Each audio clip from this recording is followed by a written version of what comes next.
Assalamualaikum Pak Cu.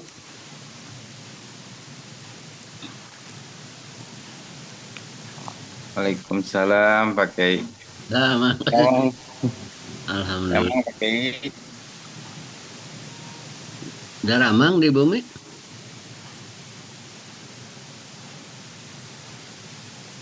Eta eta nana audio nata can eta Pak Cu. Ah. mohon. Hmm. Alhamdulillah. Dah ramang di bumi sadayana. Alhamdulillah Pak Kiai. Alhamdulillah. Nuhun, nuhun. Langsung Pak Kiai. Alhamdulillah. Ya barangkali tong nyampak tos nyampak kayak iya nanti. Jum. Nuhun atuh cek. Mohon Alhamdulillah. Sana teh. Mhm. Sana teh ayah Pak Kiai. Alhamdulillah. Mhm. Mohon Alhamdulillah Ayana ya. we Pacu ayana. Nanti teh Cipayun teh ngawitan deui gitu sanes. Ayana teh nyana. Mohon itu tes telat 100 nama. Terus ningon katilu itu kuliah teh. Oh gitu. Tes telat. Mohon. Mhm. Ya. Ya, panginten Ramadan gen panginten pakainya Orang uang mohon rang atau atau wae we karunya mohon beli. mohon. Oh karaya Mhm. Mohon itu nuhun pakai. sami-sami nuhun Pak Tutut jasa hadir. Pak Yopi damang Pak Yopi.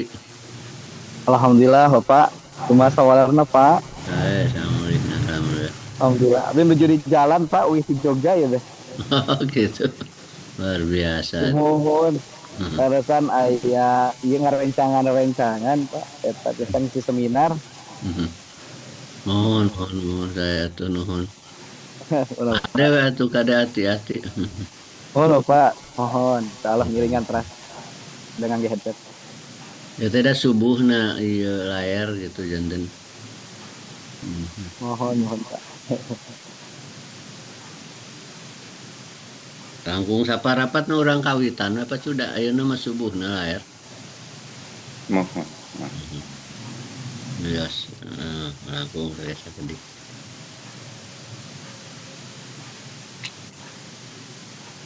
Menuju di Bandung baju. Di Ciamis pakai. Aduh di Ciamis. Namanya dug Oh, nggak bisa barahat di Bandung na.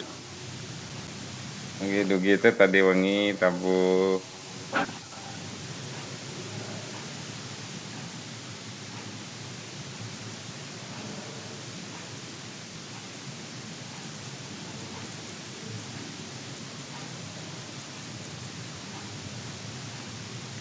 Sok jam sabaraha di Bandung baju.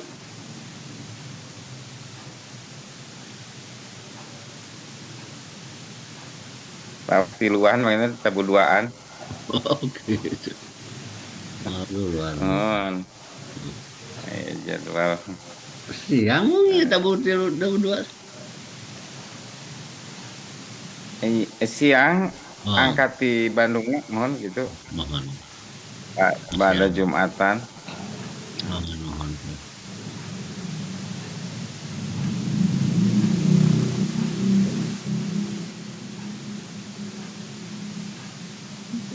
Atas.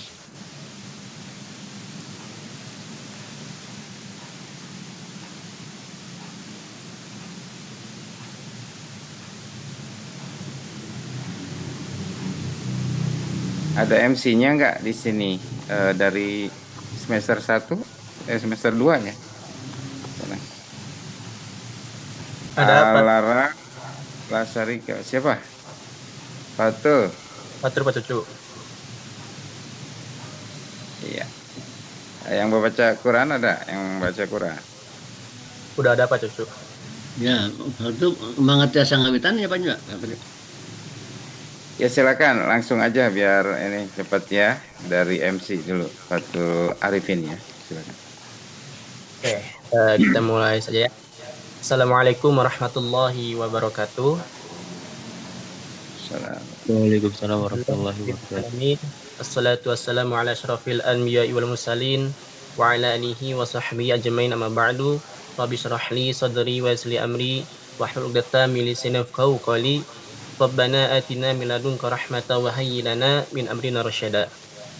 Yang terhormat kepada Bapak Abdul Salam dan juga kepada Bapak Cucu Surahman serta para dosen dan guru-guru sekalian serta para teman-teman khususnya IPAI.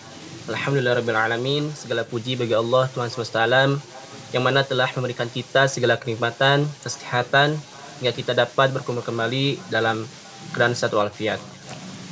Salat serta salam marilah kita junjung kepada Nabi kita, Nabi yang lebih mulia dari Nabi yang lain, Muhammad sallallahu alaihi wasallam. Dan tak lupa juga kepada keluarganya, sahabat-sahabatnya, tabi'in-tabi'innya juga sampai kepada kita hingga akhir nanti. Amin. Amin rabbal alamin. Baik, di sini saya Fathur Arifin selaku MC akan membacakan sunan acaranya. Yang pertama ada pembukaan oleh MC, lalu yang kedua ada pembacaan suci Al-Quran yang akan dibacakan oleh Ahmad Hamka, lalu yang ketiga adalah inti dari kajian yaitu tafsir Tarbawi yang akan dibawakan oleh Bapak Abdul Salam serta Bapak Cucu Rahman selaku pendamping atau moderator. Lalu yang keempat ada tanya jawab dan juga doa. Lalu yang kelima, yang terakhir yaitu penutup oleh MC. Ke acara selanjutnya yaitu pembukaan oleh MC. Mari kita buka dengan ucapkan basmalah. Bismillahirrahmanirrahim. Ke acara selanjutnya yaitu pembacaan ayat suci Al-Quran yang akan dibacakan oleh saudara Ahmad Hamka. Kepadanya dipersilahkan. Assalamualaikum warahmatullahi wabarakatuh. Warahmatullahi wabarakatuh. A'udzu billahi minasyaitonir rajim. Ya ayyuhalladzina amanu idza tanajaitum fala tatanajaw bil itsmi wal udwan wa maksiatir rasuli wa tanajaw bil birri wat taqwa wattaqullaha alladzi ilaihi tuhsyarun. Innaman najwa minasyaitani liyahzunal ladzina amanu wa laysa bidzarrihim syai'an illa biiznillah wa 'alallahi falyatawakkalul mu'minun. Ya ayyuhalladzina amanu idza qila lakum tafassahu fil majalisi fafsahu yafsahillahu lakum wa idza qila suzu fansuzu yarfa'illahu alladzina amanu minkum walladzina utul ilma darajat wallahu bima ta'maluna khabir. Shadaqallahul azim. Wassalamualaikum warahmatullahi wabarakatuh. Waalaikumsalam warahmatullahi wabarakatuh. Alhamdulillahirabbil alamin. Kita telah mendengarkan bacaan ayat suci Al-Quran. Semoga kita yang mendengarkannya, terkhususnya bagi pembacanya, mendapatkan pahala dari Allah Subhanahu wa taala. Melanjut ke acara selanjutnya yaitu inti dari kajian tafsir Tarbawi yang akan dibawakan oleh Bapak Kiai Haji Abdul Salam serta Bapak Cucu Rahman selaku moderator. Kepada Pak Cucu dipersilahkan. Baik, terima kasih MC. Bismillahirrahmanirrahim. Assalamualaikum warahmatullahi wabarakatuh. Waalaikumsalam warahmatullahi Bismillah, alhamdulillah, assalatu wassalamu ala rasulillah Sayyidina wa maulana Muhammad ibni Abdullah wa ala alihi wa sahbihi wa mawalah wa la hawla wa la quwata illa billah, amma ba'du.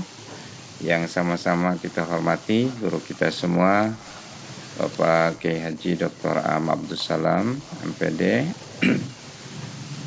Bapak-bapak, ibu-ibu dan adik-adikku sekalian yang Allah muliakan insyaallah.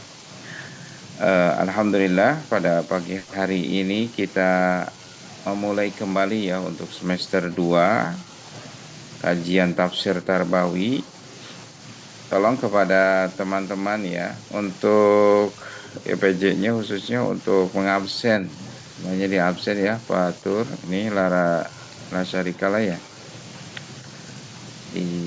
tolong yang belum hadir ya, ini masih 50 orang, berarti baru satu kelas ini. Harusnya minimal 2 kelas itu minimal 100 ya. Ya, mudah-mudahan pakai bertambah ya. Ini mungkin belum ini lagi. Harusnya sih sudah sampai semuanya informasinya ya ke semua kelas. Ya. Kemudian nanti tolong direkam ya. Ini siapa yang jadi hostnya? Sudah ada Pak Imam Syafi'i. Sudah direkam belum? Sudah Pak. Nanti siap ya. Nah, baik.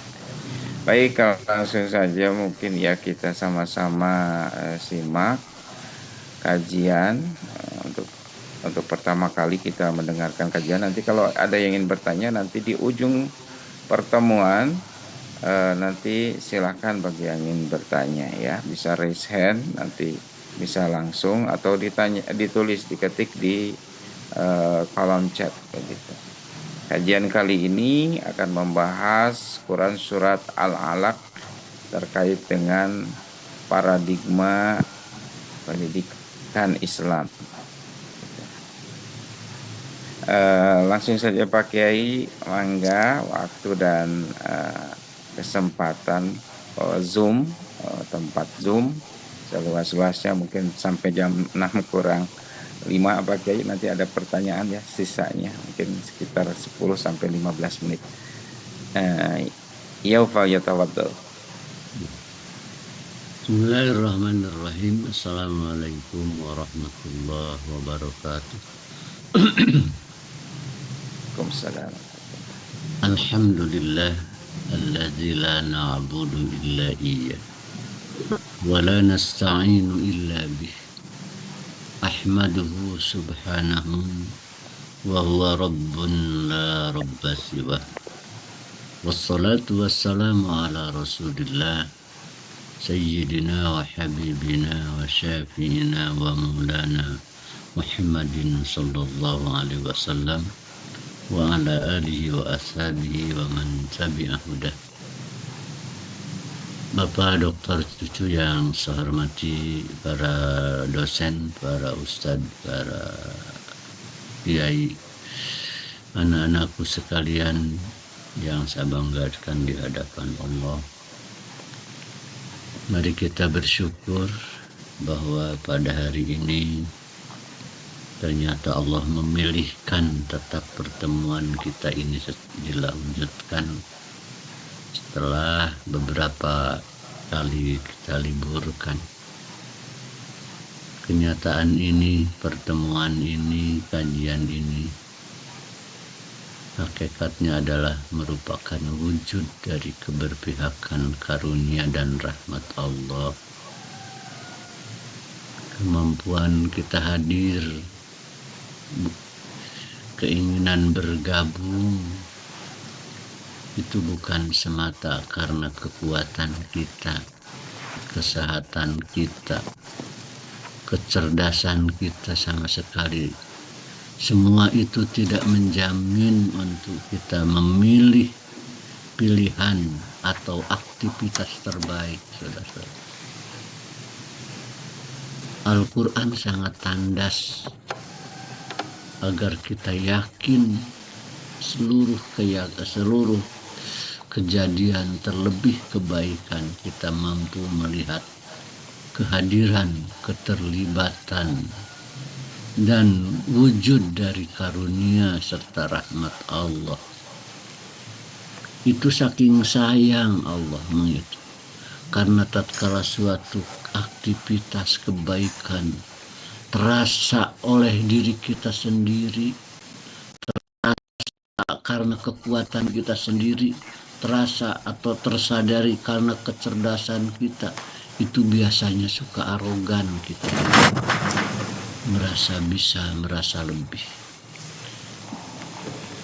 penekanan Al-Quran yang harus menghayati bahwa kita bisa melakukan ini itu hanya karena keberpihakan karunia dan rahmat Allah, dan memang itu sangat hakiki. Itu sekali lagi karena Allah saking sayang kepada kita. Sayang, tidak mau kalau manusia lebih mendewakan kemampuannya, kecerdasannya, kesehatannya. Kasih sayang Allah akan terasa dan terbaca dalam seluruh kenyataan yang kita alami. Fabibadlillahi wa birahmatihi fabizalika falyafrahu. Hanya karena karunia Allah dan hanya karena rahmat Allah. Fabidzalika, dan hanya karena itulah falyafrahu, silakan merasa gembira, merasa senang. Sangat-sangat tandas Allah. Dan inilah penekanan-penekanan inilah yang akan kita kembangkan dalam kajian ini. Mari kita lanjutkan kepada Anca, ya, menyambung yang sudah ada ayat-ayat sebagian dari Al-Alaq itu sudah kita kaji. Jadi saya akan menarik implikasi ininya,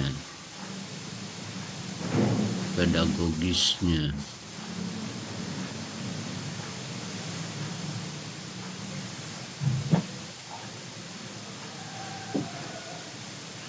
Membangun paradigma tauhid bagi pengembangan pendidikan dan kehidupan secara menyeluruh dan utuh. Ini temanya.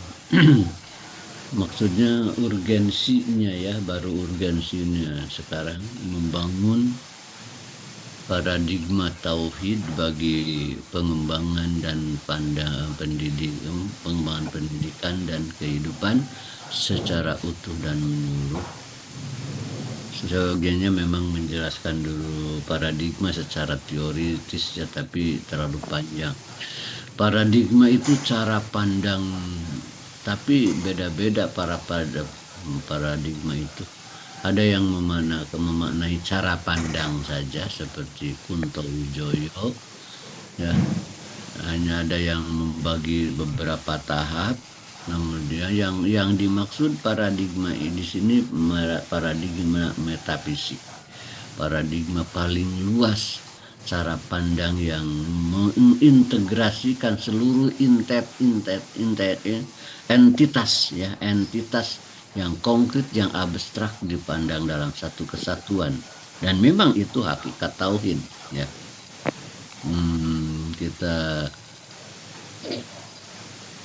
Nah, ini masih yang dulu latar belakang atau bayangannya. Mengapa ini perlu dibahas? Karena dalam pendidikan kita ini memiliki paradigma, ya.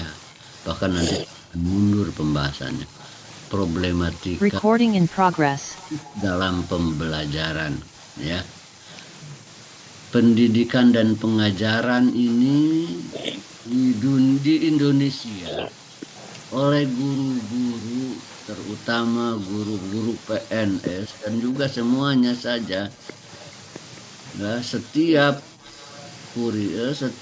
semester paling tidak, bahkan lebih dari itu, lebih kerap dari itu, mereka selalu mengotak-ngatik, mengevaluasi kurikulum, metode evaluasi, sarana media dan laboratorium teknik. Ya. Itu yang kita lakukan dan guru-guru kita lakukan, diberi fasilitas secara memadai, ya. Telah mengalami perkembangan yang hebat di dalam dunia pendidikan ini. Mengenai pembinaan guru yang 20 tahun atau sebelumnya, terlalu mahal kalau melaksanakan setiap semester guru-guru di bidang kurikulum, materi, metode, di samping sekarang media lebih hebat. Ya, itu yang terjadi guru-guru kita. Sehingga kadang-kadang lebih sibuk dengan memperbincangkan, mendiskusikan cara, tapi realisasinya tidak banyak berubah kadang-kadang. Masuklah proses. Nah, malah pada proses ini saya beri gambaran seperti ini. Proses menghasilkan output, saya beri gambaran seperti ini. Ini apa? Ini bayang-bayang ririwa kalau di bahasa Sunda. Kalau di Arab anko, torot bil anko, kala gitu. Apa ini maksudnya? Orang tua mengenai anaknya itu justru setelah tamat SD masuk SMP itu, bahkan apalagi masuk SMA, lebih banyak dibayang-bayangi kekhawatiran. Karena secara psikologis mereka bukan semakin dekat, semakin santun, semakin indah berperilaku di hadapan orang tuanya.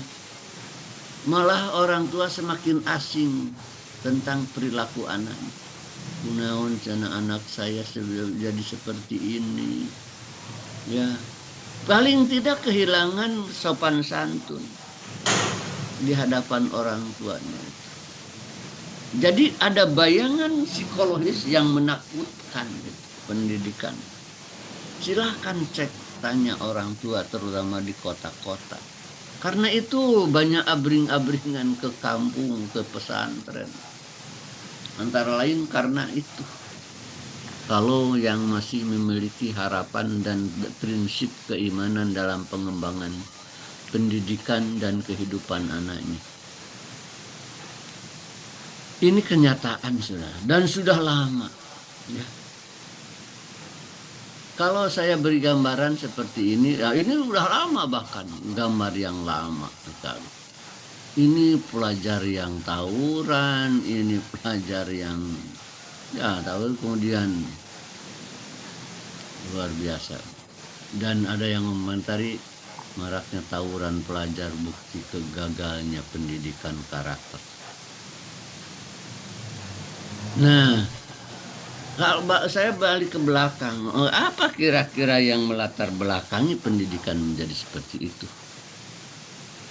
Nah, penjajahan membawa warna tersendiri terhadap dunia pendidikan. Paradigma sekuler merupakan cara pandang yang mendasari segala bidang kehidupan, termasuk bidang Nah, penjajah sesuai dengan apa pahamnya, agamanya, yang cukup lama mewarnai kehidupan bangsa kita 300 tahun, mengembangkan kehidupan dan terutama pendidikannya dengan cara pandang paradigma sekuler, ya, cara pandang yang memisahkan agama dari kehidupan, dari pendidikan.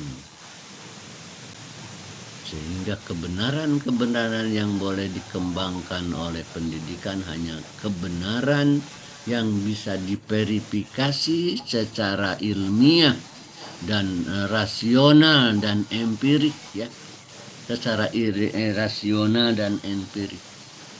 Yang tidak bisa diverifikasi secara empirik, ya, tidak dibuktikan secara kasat mata, itu sulit diterima sebagai satu kebenaran. Itu bukan kebenaran.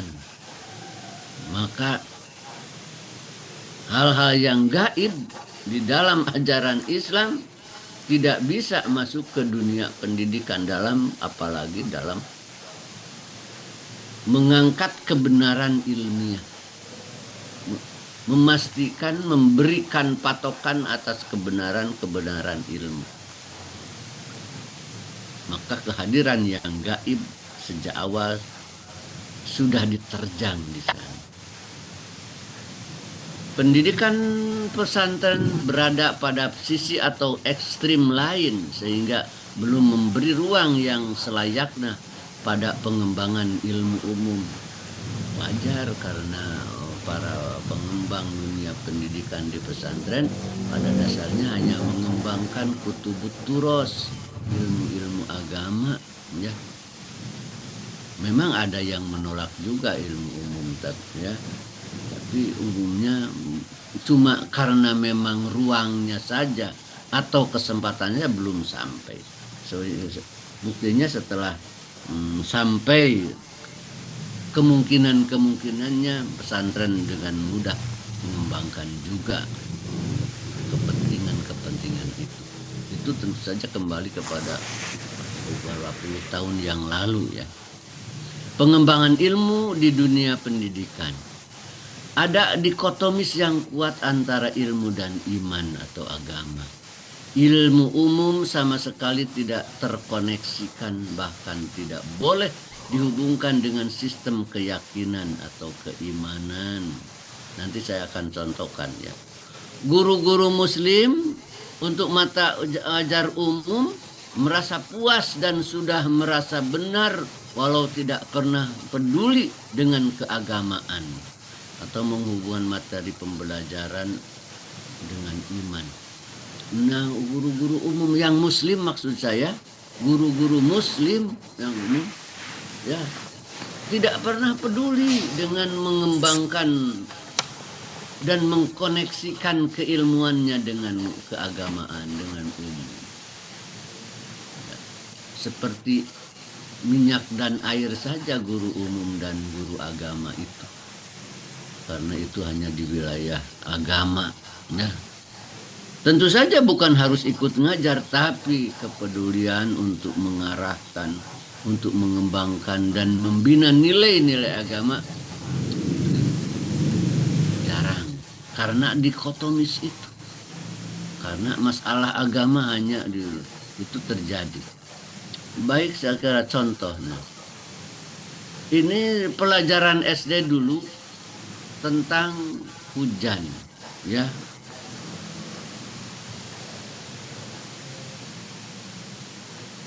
Digambarkan dulu tuh seperti, ya, hujan itu ada evaporation, jadi penguapan, condensation, precipitation, uap menggumpal, kemudian turun hujan. Itu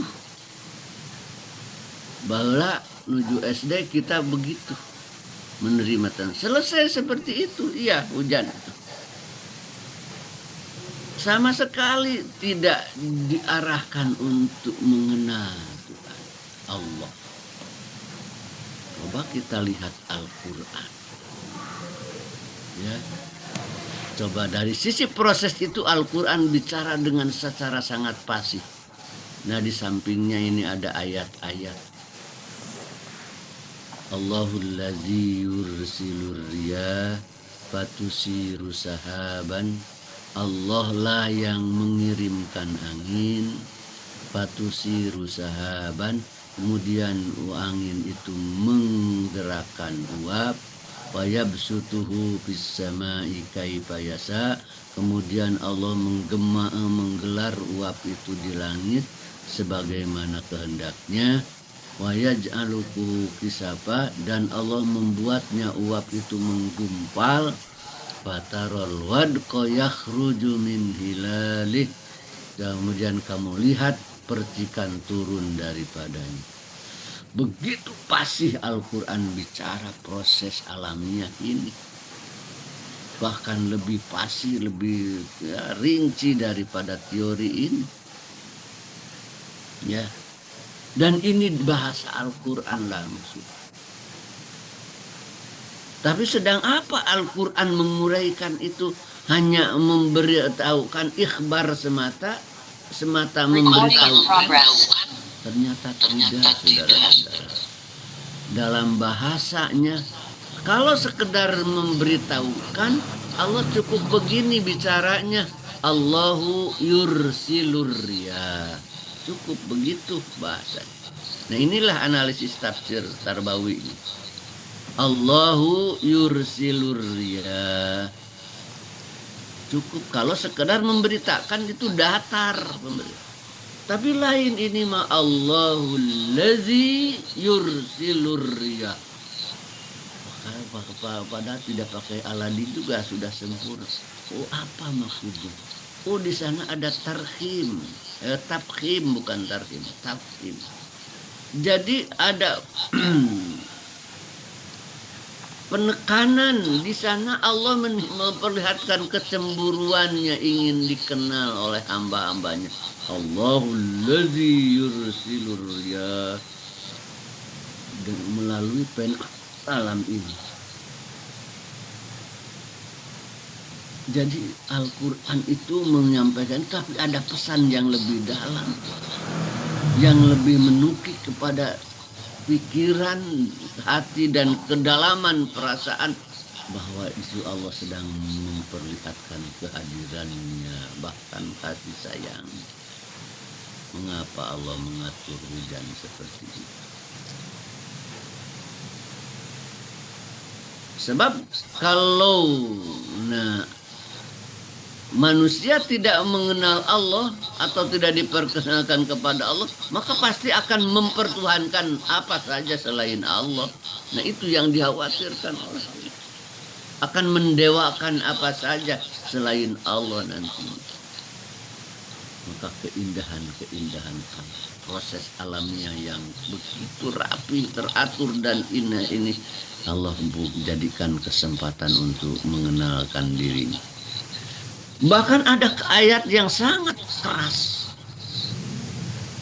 Fa iyarau kisabam minas sama isa kita, dan jika mereka mengamati ya air hujan turun dari langit, yaqulu, mereka berkata, sahabum markum, kata mereka air hujan itu sahabum markum, awan yang menggumpal, kata.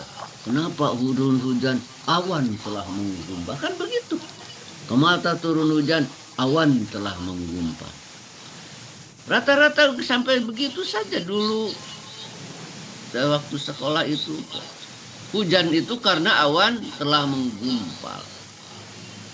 Nah kata Allah, kalau mereka mengamati air kemudian akhirnya hanya berkata begitu, tidak melihat apa-apa dari proses alamiah itu, hanya ujungnya hanya di awan yang menggumpal, maka Allah katakan fazarhum, biarkan mereka hatta yulaku yaumahumul ladzi hum fihi yus'akun, sampai mereka menemui hari di mana mereka akan dikenakan azab. Azab itu yus'akun, azab ya, dengan suara yang sangat dahsyat, yang meluluh lantakkan seluruh tatanan indrawi manusia. Ancaman gara-gara karena manusia tidak peduli untuk melihat kehadiran Allah dalam mengamati fenomena alam. Jadi ini sesuatu yang tidak sederhana, ya. Maka kalau kenyataan ilmu dan pengembangan ilmu dinetralkan seperti itu dengan paradigma sekuler, maka kita wajib membangun paradigma lain. Nah, dalam sosiologi, ya, rangkuman sosiologi ini ada 3 teori: fungsionalis, teori konflik, interaksi simbolis, fungsionalis struktural kalau tidak salah juga. Pembentukan kehidupan sosial itu dengan teori-teori ini ya tidak saya jelaskan, tapi karena terlalu singkat waktu. Semuanya dikembangkan dari filsafat positivisme.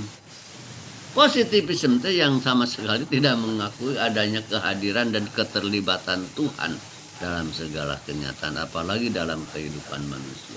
Yang mempercaya Tuhan itu hanya orang-orang yang primitif saja, kata teori ini, ya, filsafat ini. Semakin manusia berkembang, semakin maju, semakin terlepas dari keterhubungan dengan Tuhan. dalam pengembangan kehidupan sosial itu. Inilah teori-teori. Coba, karena itu coba di SMA juga ada sosiologi. Sosiologi apa? Sosiologi yang dikembangkan dari teori-teori ini. Sosiologi yang jangan hanya bicara dari perilaku sosial, dari perilaku-perilaku yang teramati, observable behavior. Tidak ada urusan niat, ya. Tidak boleh, karena positivisme tidak ada hubungannya dengan niat, ya. Maka waktu para sosiolog barat melakukan penelitian ke Timur Tengah, ya, mereka teori-teori mereka tidak cukup memadai untuk memahami perilaku sosial di Timur Tengah. Maka akhirnya harus menambah paradigma, katanya the great tradition. Tradition itu maksudnya keyakinan, akidah, itu unsur akidah. Karena tidak cukup mampu memahami perilaku sosial itu dengan paradigma sekuler mereka. Dan inilah sosiologi yang diajarkan di SMU. Sosiologi yang tak terkoneksikan kepada perilaku sosial, yang dinetralisir dari niat. Sedangkan dalam Islam justru niat itulah yang inti mengarahkan perilaku kita. Tanpa niat perilaku kita sia-sia. Ya. Ya, nah, di dalam Al-Quran mengakui keragaman manusia, perbedaan suku, perbedaan bangsa, tapi semuanya untuk ta'aruf. Ta'aruf itu untuk berinteraksi. Ini bisa dijelaskan dengan teori interaksi simbolis. Ta'aruf, berinteraksi. Karena berinteraksi itu setelah saling mengenal, pengenalan yang tepat. Sabada aropa, mengenal siapa dia, baru berinteraksi. Akan baik interaksi itu kalau kita mengenal persis orang yang kita hadapi itu. Ya. Apakah selesai di sana dengan ta'aruf? Tidak. Akhirnya Al-Quran memberikan batasan yang jelas. Inna akramakum indallahi atqakum. Interaksi terindah dalam Allah adalah yang dasar takwa. Lebih jelas dari ayat yang kedua, innalaka fin nahari sabhan tawila. Sesungguhnya bagimu Muhammad fin nahari, di siang ini ada aktivitas yang berat, yang panjang. Ya. Tentu saja termasuk aktivitas sosial di sana, dan kebanyakan Rasulullah dakwah aktivitas sosial, justru karena banyak aktivitas sosial dakwahnya di sana. Maka kata Allah, wadhkurisma rabbika wa tabattal ilaihi tabdila. Sertakan namamu, nama Rabbmu Muhammad. Wa tabattal ilaihi tabdila, dan arahkan sepenuhnya kepadanya. Tabattal ilaihi itu putuskan, yang lain itu semuanya putuskan, supaya terarah sepenuhnya hanya kepada Allah semuanya. Ajar jelas niat, cara, semuanya diarahkan pada bimbingan Allah. Justru keutuhannya itu tatkala betul-betul hanya terarah dan tersandar kepada Allah, terarah dan tergantung kepada Allah. Kenapa? Sebab Allah tidak mau kalau manusia mengarahkan dan menyandarkan perilakunya kepada selain Allah, kepada kekayaannya, pada kekuasaannya, kepada jabatannya, kepada kepintarannya. Nanti dia akan terseleo, banyak kekecewaan tatkala dia hanya menyandarkan perilakunya kepada ilmunya, kekayaannya. Bahkan suka dicoba oleh Allah untuk mengembalikannya. sehingga dia terjatuh atau tersentak dengan sebaliknya. Dan Allah tidak mau manusia mengarahkan dan menggantungkan perilakunya kepada uang, kepada jabatan, kepada kekuasaan. Sebab itu akan mencelakakan di dunia, akan banyak dengan dia dihantam dengan ragam kekecewaan, dan di akhirat akan lebih berat. Itu juga wujud kasih sayang Allah. Ya, kenapa kita harus mengarahkan seluruh aktivitas apa saja termasuk apalagi aktivitas sosial? Karena kasih sayang Allah, supaya perilaku-perilaku yang baik itu di dunia itu betul-betul dipetik lagi keindahannya nanti di akhirat. Jadi ketauhidan ini adalah wujud dari kasih sayang Allah. Nah, adapun isi hati, ya, isi hati di dalam Al-Quran bagaimana? Coba isi hati ini lihat saja, isi hati, isi otak maksud saya.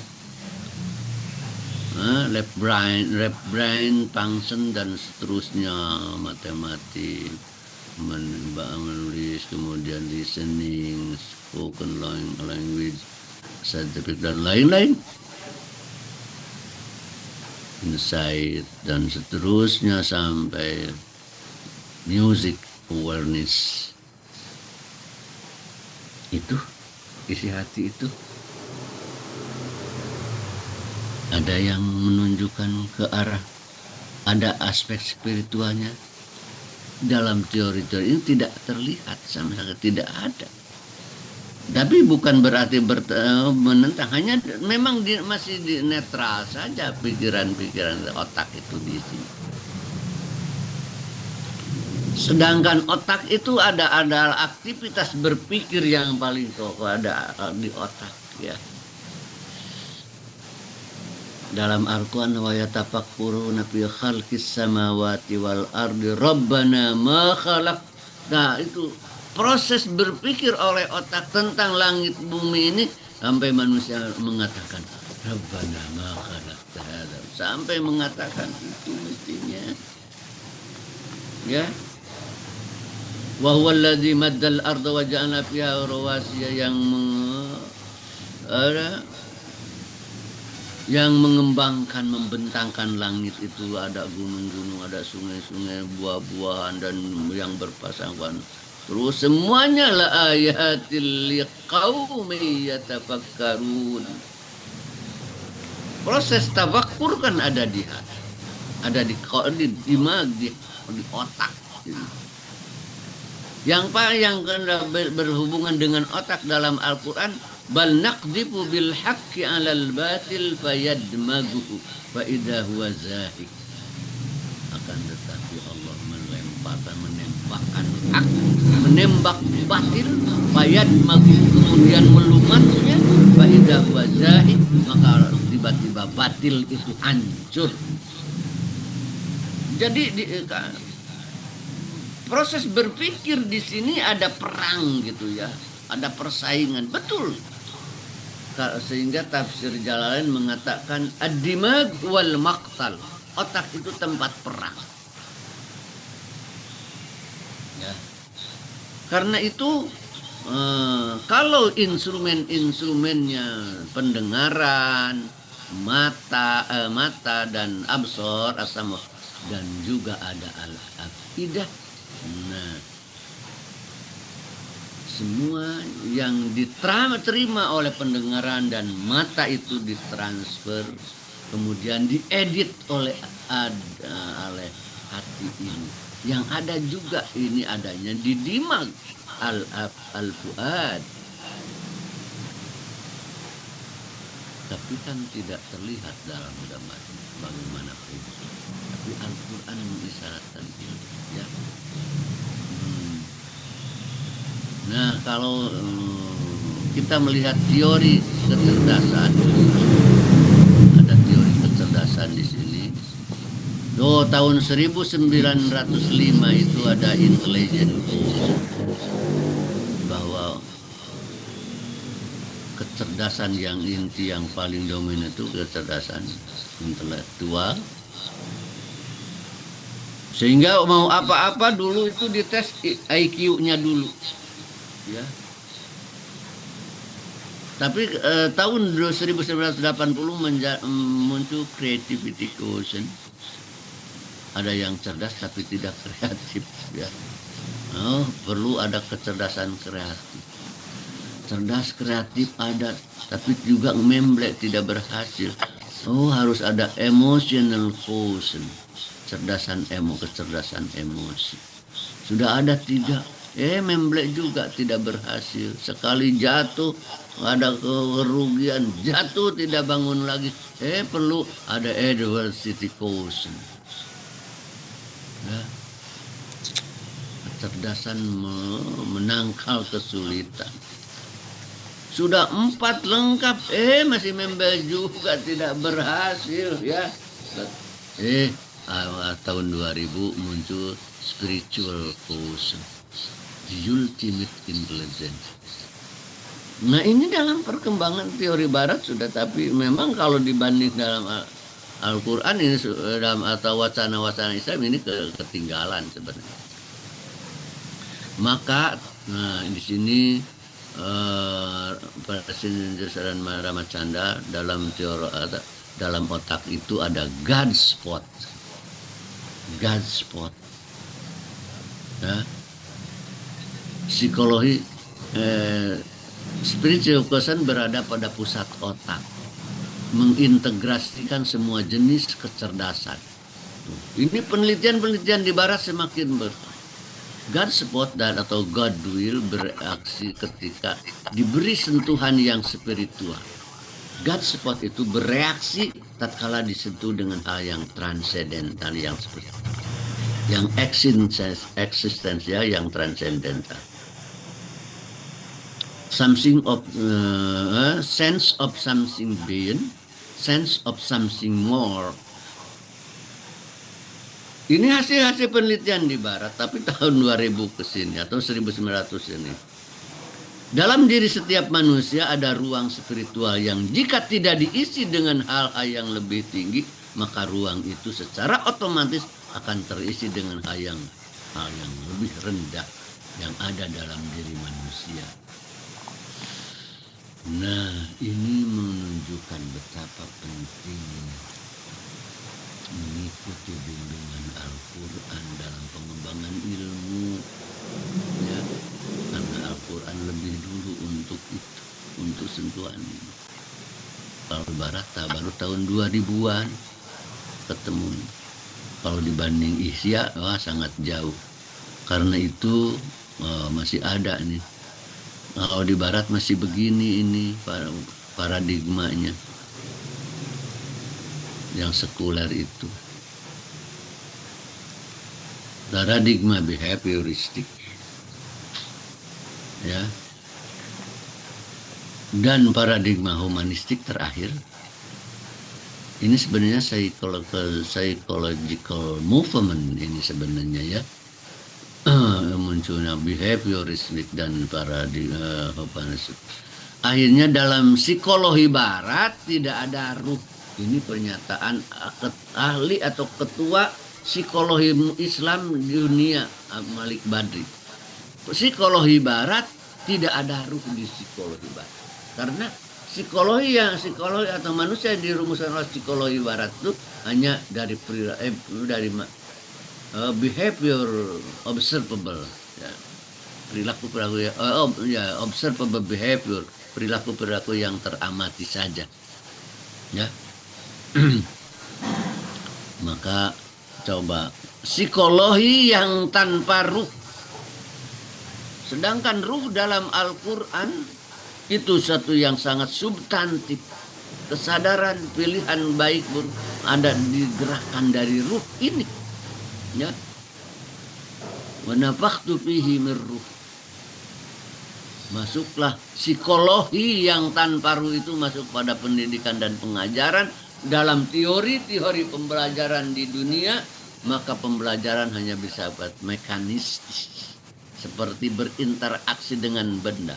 saintisisme hanya mendewakan kebenaran ilmu, materialistik hanya mendewakan keuntungan materi, sekuler ada pemisahan.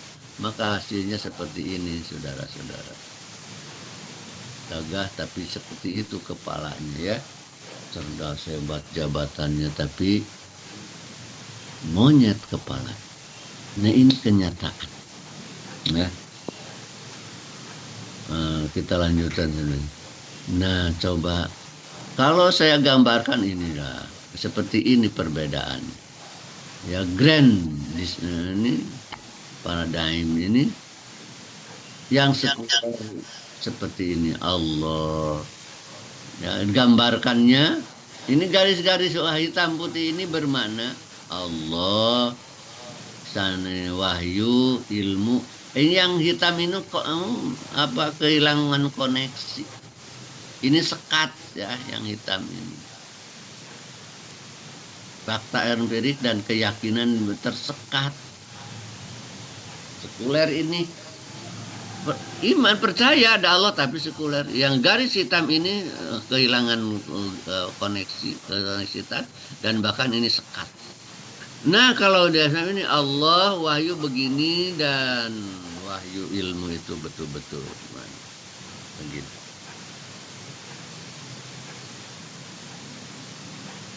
Seluruh yang nampak atau ilmu itu syahid, zahir, maka Allah masyhud.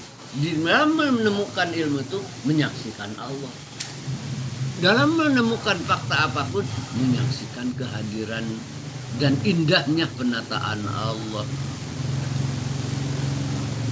Nah, ini apa paradigma kita. Ya maka kalau begitu saya gambarkan seperti ini.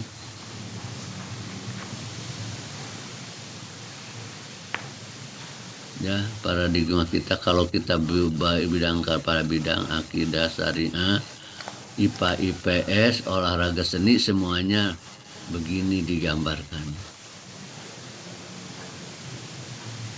Biar kira-kira seperti ini ungkapannya. Alam dan kehidupan merupakan satu sistem yang komprehensif dan integratif yang menempatkan Allah sebagai satu-satunya sentral. Ini bahasa Arabnya alam dan fal ulum kulluha ada ayat tambahnya al kaun wal hayat wahdatu nidamin syamilin mutakammil yartakid ilal ahadis samadil ghani. Nah ini pengungkapan Allah. Alam dan kehidupan merupakan satu sistem yang komprehensif dan integratif yang terpusat kepada Al-Ahad yang satu-satunya yang memiliki kemutlakan dan kesempurnaan. Karena itu as-samad tempat bergantung semua, al-ghani dan tidak tergantung. Nah al-ahad itu yang satu-satunya memiliki kemutlakan dan kesempurnaan, tak terbatas, tapi semuanya tindakannya sempurna, tidak ada kelemahan. Fal ulumu kullaha wal waqa'i sarat nafidatan li musyahadati 'udmatillah. Maka ilmu seluruhnya dan segala kenyataan menjadi jendela untuk menyaksikan melihat udmatullahi lain, kebesaran Allah, ilmu apapun. Nah ini paradigma kita saudara. Perbedaan paradigma ini sekuler dan tauhid. Sekuler melihat alam dan kehidupan hanya dari sisi yang empirik. Ini kata karakter. Barat itu celakanya itu karena melihat alam dan kehidupan hanya dari sisi yang empirik. Kebenaran atau ilmu hanya diukur dengan prinsip empirik dan rasional. Tidak ada urusan dengan hal yang gaib. Hasil belajar hanya dibatasi tanpa yang teramat dan terukur. Tidak urusan dengan hubungannya dengan yang gaib. Sedangkan tauhid melihat alam dan kehidupan sebagai satu sistem yang komprehensif dan integratif yang menempatkan Allah sebagai satu-satunya sentral. Perbedaannya ini Al-Quran yang membedakannya itu Barat dan Islam. Apakah ya'lamuna zahiran minal hayatid dunya Wahum anil akhirati hum. Mereka tahunya hanya sisi empirik saja dari kehidupan dunia. Mereka lalai dengan urusan akhirat. Al-Quran mengatakan kenyataan yang berkembang sejak awal mungkin sampai akhir ini. Ya. Mana kebenaran itu, kepentingan itu hanya yang berupa yang rasa dan nampak saja. Karena itu saya akhirnya ini paradigma yang tak bagus seperti tadi. Ya. Karena Al-Quran menyatakan tidak saya jelaskan lagi bahwa-bahwanya Al-Quran mengatakan wa ma masatu dua warahmatullahi yang tak selembar daun jatuh kecuali dalam sistem monolog Allah. Tidak ada satu biji pun yang akan dibunuhi kecuali betul dalam pengetahuan dan Allah. Lantas bagaimana kita mengembangkan perilaku dan kegiatan manusia dinetralkan dari kehadiran dan Allah itu mustahil.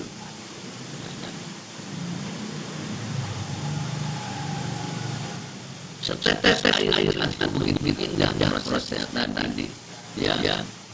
Bagaimana Allah menyarinya dengan sistem temuan yang sangat disari dari lautan. Sehingga yang ada air ini, saudara-saudara, air yang tidak tercemar di barang-barang yang ada di lautan.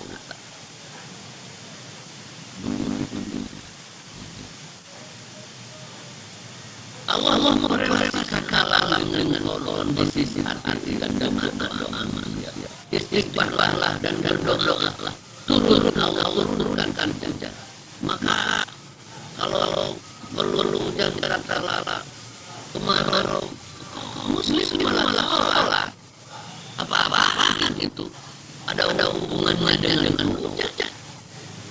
Itu menunjukkan betapa kondisi batinnya seorang muslim direspon oleh Allah.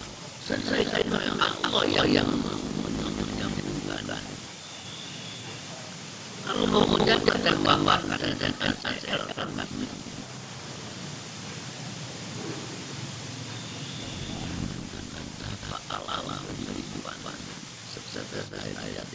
koneksi pada sistem ini.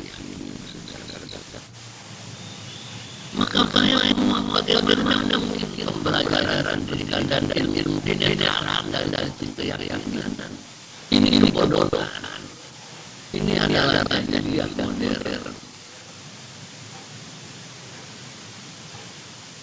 Maka kami yakin masalah segala sesuatu jadi masalah untuk menyanyikan Allah, tempat menyanyikan Allah. Segala sesuatu tempat menyanyikan Allah. Sedikit cerita yang sangat menarik ini. Ada yang sakit, ya. Karena jadi terapi dengan oksigen yang tidak sehari oksigen. Setelah sembuh dia harus bayar 2 juta pada ada sehari oksigen. Tapi tatkala dia malah nangis, terus nangis jadi-jadinya. Setelah agak merasa senang, dia jawab. Apakah kawan katanya ditanya kawan tidak bersiap jawab. Oh maka kan tidak siap jawab, saya bisa lebih dari itu. Tapi saya bayangkan beberapa jam berapa perlu tahu saya yang mengguguk oksigen tak bayar kalau saya bayar. Allah itu pemurah Allah. Nah, sejadiannya merasakan rahmat Allah luas. Anaknya berangkat saja ini saya berapa puluh tahun katanya menunggu oksigen tanpa bayar. Bagaimana kalau saya baca untuk oksigen saja tidak mampu.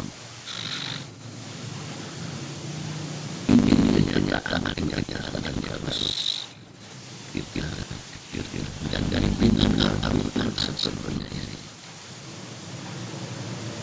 Mudah-mudahan jadi pemikiran dan apa prinsip dalam kelompok ilmu dan kebaikan.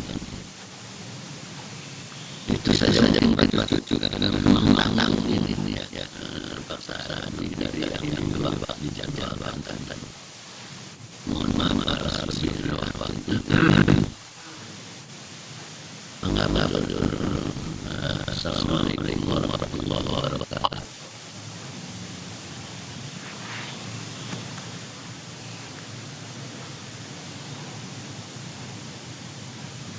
Assalamualaikum.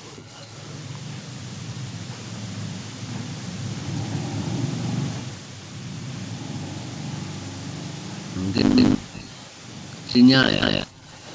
Recording stop. Oh. Betul. Betul cukup nampaknya tadi ada. Kayaknya sinyal pakai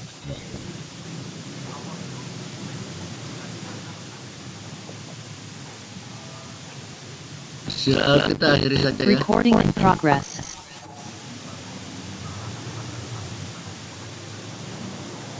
Atau silakan ada yang mau bertanya.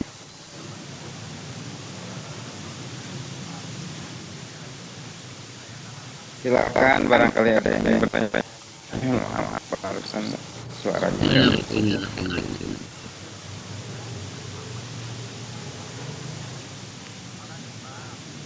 Ada yang ingin bertanya? Silakan.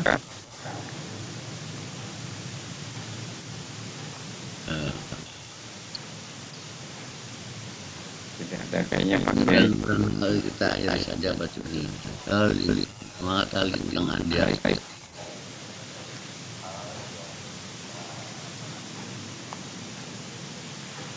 Ya, assalamualaikum Pak Kiai. Punten, ada sedikit pertanyaan nih Pak Kiai. Gak apa-apa ya? Ya, mangga. Silakan. Ya. Sebelumnya perkenalkan Elina Ardiansa, angkatan 2023. Tadi yang dibahas Pak Kiai hampir mohon atas ilmunya yang disampaikan, sangat menarik lah tadi yang disampaikan, membuka wawasan baru buat saya dan umumnya mungkin buat teman-teman semuanya dari khususnya dari masing Pai. Mungkin sedikit pertanyaan ya Pak Kiai. Ini juga menjadi sedikit keresahan saya dan mungkin teman-teman yang satu saat nanti akan menjadi tenaga pendidik nanti insya Allah ini terkait evaluasi aja. Jadi kebijakan sekarang kan kadang berubah, ada yang harus ada apa sih ujian nasional, ada juga yang enggak ya. Mungkin ini dari segi aspek ya tadi pengembangan paradigma tauhid gitu. Bagaimana sih cara mengembangkan sistem evaluasi pendidikan yang ini yang hal ini tidak hanya sekedar mengukur capaian akademik, tapi juga yang juga dapat mencapai gitu pertumbuhan spiritual berdasarkan nilai-nilai tauhid. Karena kan tadi kita kadang melihat bahwa evaluasi ini hanya sekedar evaluasi, dan bagaimana mungkin dari apa sih yang tadi disampaikan oleh Pak Kiai yang bisa mencapai gitu, tidak hanya capaian akademik tapi juga pertumbuhan nilai-nilai tauhid ataupun nilai-nilai spiritual. Mungkin gitu Pak Kiai, hatur nuhun. Iya. Oh, bagus itu. Memang itu problematika yang sangat serius ya dalam pendidikan. Tapi insya Allah kalau meniru Al-Quran, ya dalam bahasa Al-Quran evaluasi atau ujian itu bala ya, bala atau ibtila ya, menguji. Nah, sebaiknya ujian itu tidak hanya satu saat yang hanya menilai wawasan saja. Seperti Allah wa'alamukum bil khairi wasyarri fitnah. Artinya hamparan kebaikan dan itu yang dijalani itu semuanya ujian gitu ya. untuk mengetes. Artinya evaluasi itu sepanjang proses juga gitu ya. Jadi kalau di akhir mah paling hanya mengevaluasi aspek tertentu. Evaluasi yang paling menurut sepanjang kan jadi kayak ini mati di kelas komunikasi rasa sekali diberi ditanya itu anak-anaknya malah begini kan bukan saja harus di kelas di mana saja. Nah sebenarnya itu evaluasi untuk apa di kelas itu supaya terjadi pemahaman yang intensif ya antara siswa dan guru ya sehingga ada pengenalan. Nah, evaluasi sebenarnya menyeluruh seperti itu. Kalau alasan warna buku dari fitnah mau diuji semuanya. Ya, yang nikmat yang juga dipujakan. Nah, begitu juga. Jadi saya dulu evaluasi yang paling hakiki berdasar itu. Hanya karena sistem saja, sehingga kelulusan hanya dari nilai itu. Sebenarnya tidak ya. Sudah evaluasi yang lebih otentik menurut saya justru evaluasi yang sepanjang proses ya. Sampai evaluasi untuk menentukan aspek tertentu saja apalagi yang wawasan. Saya pikir semuanya dosen saya itu ya dan tidak harus repot mencatat itu dengan catatan sehari ya ingatan saja dia tahu prestasinya butuh alarmnya begitu. Nah masuk bagian evaluasi yang penting akhlak itu justru karena itu nilai tidak hanya dari ujian yang tertulis mestinya tapi dari keseluruhan gitu. Mana itu hasil evaluasi yang kurang jumlah harus lebih utama pokok ketimbang hasil evaluasi yang sama-sama secara nasional hanya menggunakan soal pertanyaannya saja. Saja pikiran saya yang dasar kalau bahasa individual atau bahasa evaluasi ujian untuk meningkatkan derajat dan bahasa dilakukan itu sepanjang waktu. Nah itu mudah-mudahan jadi bahan pemikiran dalam kita dan saya pikir itu kita melakukan begitu ya. Melakukan begitu maka nilai itu mulai dari apa yang ditulis saja tapi dari akhlak ya lebih kuat. Terima kasih saja mungkin bantu kita saja ya begitu karena waktu. Jangan sendiri pakai gitu doa. Bismillahirrahmanirrahim. Allahumma shalli wa barik ya rabbal alamin.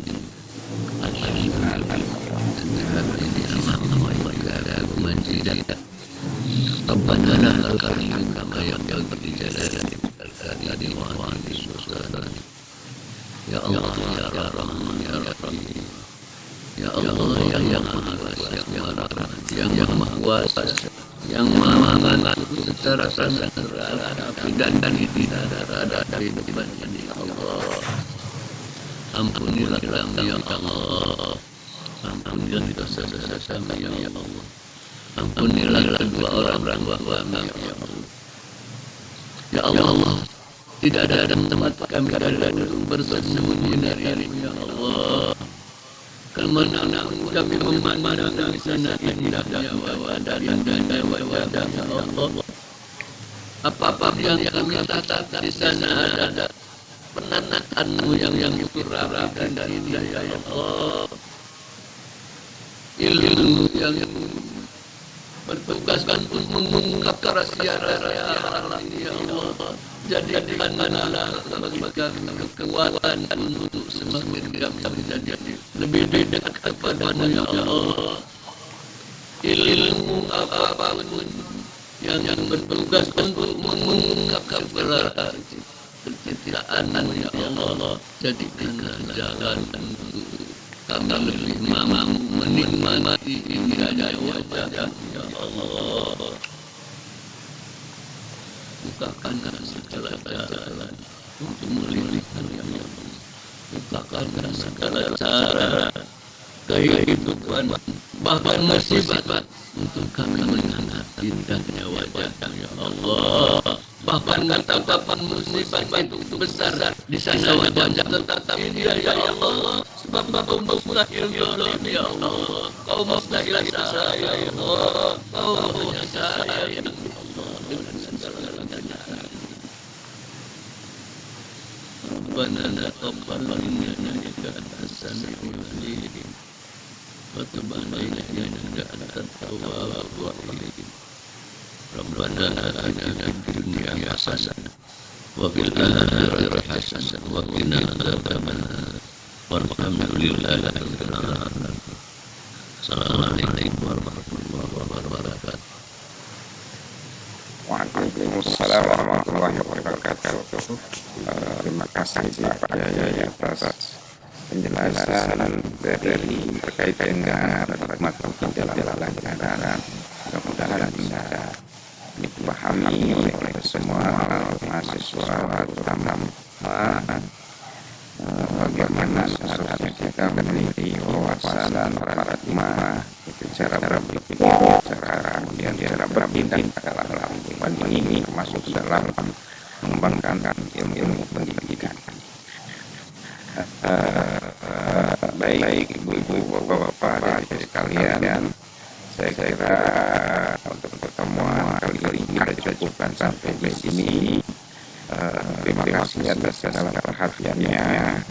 Minggu depan insya Allah kita bertemu kembali ya. Untuk adik-adik tolong on time pukul 5 sudah masuk Zoom semua. Demikian saya atas moderator undur diri. Mohon maaf jika ada kekurangan, kesalahan. Hasbunallah wa ni'mal wakil. Ni'mal maula wa ni'mal nasir. Assalamualaikum warahmatullahi wabarakatuh. Waalaikumsalam warahmatullahi wabarakatuh. Terima kasih kepada Pak Yaya Salam yang telah menerangkan materinya, dan juga terima kasih kepada Pak Surahman. Kita tutup dengan alhamdulillah. Assalamualaikum warahmatullahi wabarakatuh. Waalaikumsalam warahmatullahi wabarakatuh. Waalaikumsalam.